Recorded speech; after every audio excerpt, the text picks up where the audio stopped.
திருச்சிற்றம்பலம். பெரிய புராண கதையில் முதலாவதாக திருமலை சிறப்பை பற்றி கூறப்படுகிறது.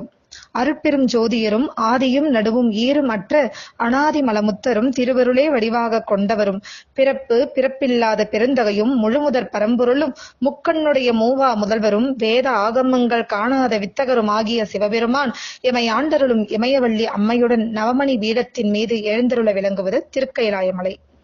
அங்கு மூவரும் தேவரும் பாடி பரவுவார், அரம்பையர் ஆடுவர், நாரதாதி முனிவர் கணத்தர் யாழினை முழக்குவர். வேத ஓசையும் சங்க ஓசையும் ஓசையும் போல் எப்பொழுதும் முழங்கிக் கொண்டிருக்கும். எண்ணில்லாத கதிர்கள் ஒருங்கே உதித்தது போல் ஞான ஒளி வீசும். எழில்மிக திகழ்வது அக்கைலை மால்வரை. அக்கைலை மலையின் கண் பல கோடி பூதங்கள் வாழும். ஒவ்வொரு பூதமும் வேண்டுமாயின் ஐம்பெரும் தொழிலும் செய்யும்.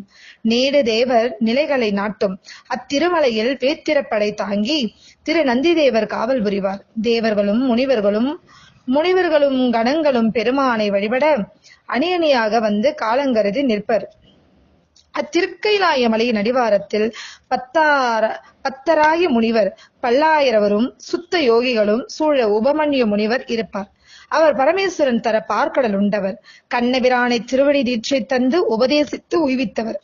அளவற்ற மகிமையும் திருத்தொண்டும் பெற்றவர். யாதவன் தூவரைக்கு இரையாகிய மாதவன் முடிமேல் அடி வைத்தவன் பூதநாதன் பொறுவரும் தொண்டினுக்கு ஆதியந்தம் இலாமை அடைந்தவன். இத்தகைய உபமன்ய முனிவர் முனிகணம் சூழ சிவபெருமானுடைய திருவுருட்பெருமையை கூறிக்கொண்டிருந்த போது அங்கு 1000 சூரியருடைய ஒளி போல ஒரு பேரொளி தோன்றியது.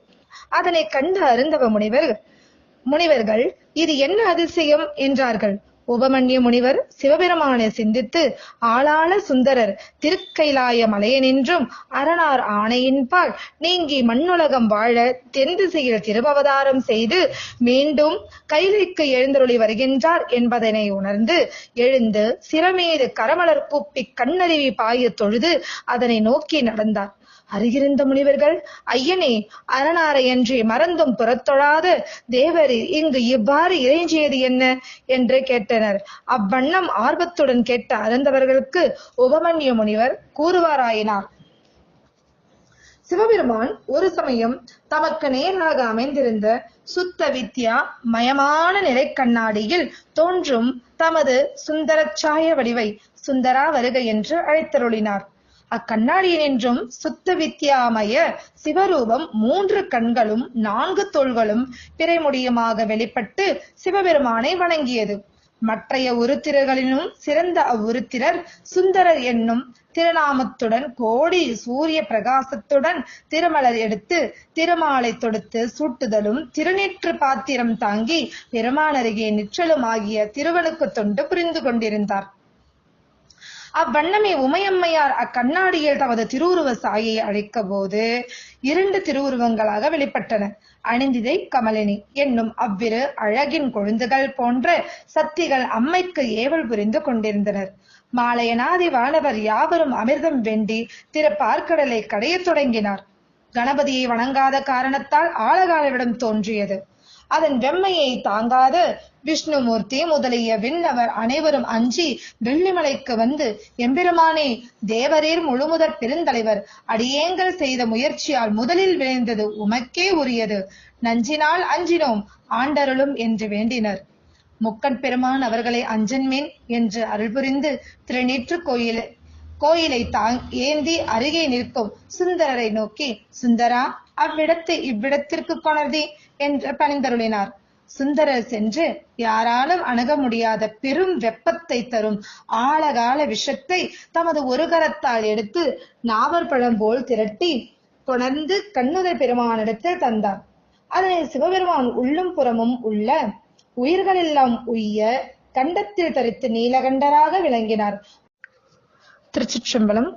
சிவபெருமான் தமிழுலகம் உய்ய வேத ஆகமங்களின் சாரங்களை திரட்டி தமிழ் வேதமாக இச்சுந்தரரை கொண்டு பாடுவிக்கவும் திருத்துண்ட தொகையை வெளிப்படுத்தவும் திருவுலம் கொண்டருளினார். அதற்குரியவர் ஆளாள சுந்தரரை எனவும் கருதினார். கைலையனின்றும் பாடுவித்தால் மண்ணுலகம் உணராது எனவும் ஆன்மாக்கள் பக்குவப்பட்டு ஓய்வு பெற வேண்டுமெனவும் திருவுளத்தை எண்ணினார். காரணமின்றி மண்ணுலகிற்கு சுந்தரரை அனுப்புதல் முறைமையன்று எனவும் கருதினார். ஒரு சமயம் ஆளாள சுந்தரர் திருநந்தவனம் போய் மலர் பறிக்கும் போது அம்பிகையின் சேடியராகிய அனிந்திதை கமலினி என்னும் இருவரும் ஆங்கு வந்து மலர் பறித்தனர். சிவபெருமான் திருவருள் ஏவ சுந்தரருடைய கண்ணும் கருத்தும் அம்மையுங்கையற்பால் சென்றனர். காமதகனம் நிகழ்ந்த இடமாகிய கைலையில் காமாதி குற்றங்கள் நிகழ இடமே இல்லை. பரமேஸ்வரனுடைய திருவருள் அங்கனம் தூண்டியது. அந்நங்கையரும் இவரை நோக்கினர். பின்னர் கருத்தை திருத்திக் கொண்டு சுந்தரர் திருமாலை தொடுத்து கருமாலை அகற்றும் கண்ணுதர் பெருமானிடம் எய்தினார்.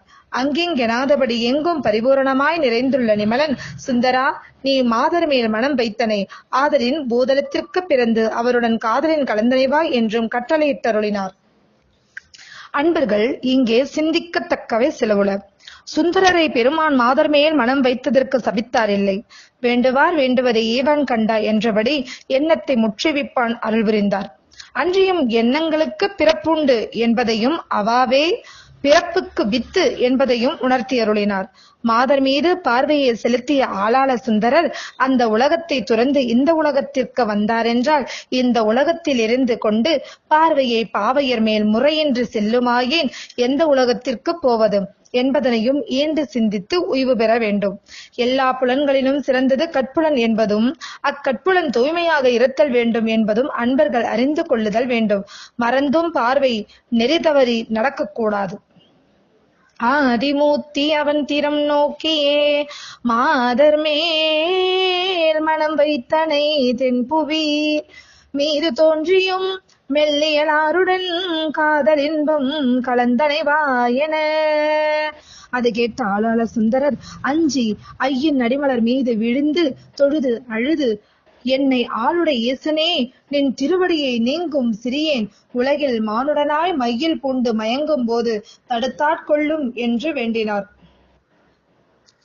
கைகள் அஞ்சலி கூப்பி கலங்கினான், செய்ய சேவடி நீங்கும் சிறுமையேன் மையன் மானுடமாய் மயங்கும்படி ஐயனே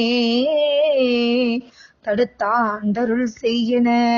திங்களை முடித்த எங்கள் நாயகர் அங்கனமே ஆகுக, நின்னை மாயை தொடரலுற்ற போது தடுத்தாட்கொள்வோம் என்று திருவருள் புரிந்தார். அதன் பின் நம் மூவர்களும் மண்ணுலகில் தென் திசையில் வந்து அவதரிப்பாராயினார்கள். இவ்வாறு உபமன்ய முனிவர் கூற முனிவர்கள் தொழுது, தபோதனரே, 8 திசையினும் தென் திசை சிறந்தது என்பதற்கு என்ன காரணம் என்று வினாவினார்கள். உபமன்ய முனிவர் கூறுதும், எத்திசையினும் சிறந்தது தென்திசை. எனது தந்தையாராகிய வியாக்கிரபாதனார் நெடுகாலம் பெருந்தவம் புரிந்து திருநடனம் கண்ட பொன்னம்பலம் உள்ளது இத்திசையிலேயாம். 50 திருத்தலங்களும் 1008 சிவமூர்த்தங்களும் உள்ளது அத்திசையிலேயாம். பூமியின் இதய கமலமாகிய திருவாரூர் அங்கு விளங்குகின்றது. உலகெல்லாம் ஈன்ற உமையம்மையார் கம்பையாற்றில் மாவடிவில் வழிபட்ட கச்சியம்பதியும் நந்திதேவ தவமேற்றிய திருவையாறும் மண்ணும் விண்ணும் அழியும் உகாந்த காலத்தும் அழியாது மிதக்கும் திருத்தோணிபுரமும் பிறவும் திகழ்ந்து அத்திசையிலேயாகும். ஆதனில் பூதலத்தில் தென்திசை சிறந்த புண்ணிய திசையாகும். இனி திருத்தொண்ட தொகை தோன்றிய திருவாரூரின் பெருமையை சிறிது கூறுதும் கேண்மின்கள் என்று கூறலுற்றார். பெரிய புராணத்திற்கு முதல் நூல் திருத்தொண்ட தொகையாகும். அத்திருத்தொண்ட தொகையை நம்பியாரூரர் திருவாரூரில் திருவாய் மலர்ந்தருளினார்.